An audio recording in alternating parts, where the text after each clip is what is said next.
पंतप्रधान नरेंद्र मोदी 2 दिवसांच्या मुंबई दौऱ्यावर येणार आहेत। 8 आणि 9 ऑक्टोबर असा मोदींचा 2 दिवसांचा मुंबई दौरा असणार आहे। 8 ऑक्टोबर रोजी पंतप्रधान नरेंद्र मोदी नवी मुंबई विमानतळ, मुंबई मेट्रो 3 आणि इतर काही विविध विकास कामांचा शुभारंभ करतील।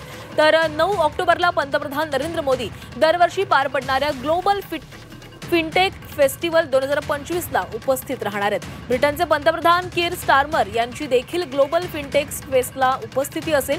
बीकेसीतील जिओ वर्ल्ड सेंटरमध्ये ग्लोबल फिनटेक फेस्टिवल राबवलं जाणार आहे आणि यासाठीच पंतप्रधान नरेंद्र मोदी उपस्थित राहतील। आणि या संदर्भात अधिकची माहिती घेऊयात, आमचे प्रतिनिधी ओम देशमुख आपल्यासोबत आहेत। ओम, पंतप्रधान नरेंद्र मोदी मुंबई दौऱ्यावर येणार आहेत, कसा असेल असा दौरा?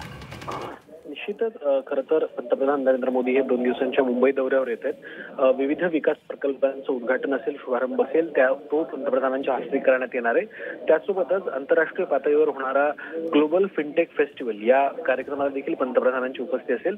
मुख्यत्वे गेल्या अनेक वर्षांपासून प्रस्तावित असलेल्या नवी मुंबई विमानतळाचं उद्घाटन, लोकार्पण ते देखील पंतप्रधानांच्या हस्ते होईल। त्यासोबतच मुंबई मेट्रो 3च्या काही मार्गिकांचं लोकार्पण सुद्धा पंतप्रधानांच्या हस्ते होणार आहे। खऱ्या अर्थानं गेल्या काही अनेक वर्षांपासून या विकास प्रकल्पांचा शुभारंभ हा कोण अपेक्षित होता, तो आता खऱ्या अर्थानं 8 आणि 9 तारखेला होतोय।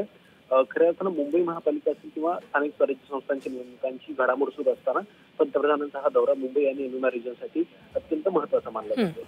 नक्कीच ओम, धन्यवाद तुम्ही दिलेल्या सविस्तर माहितीसाठी।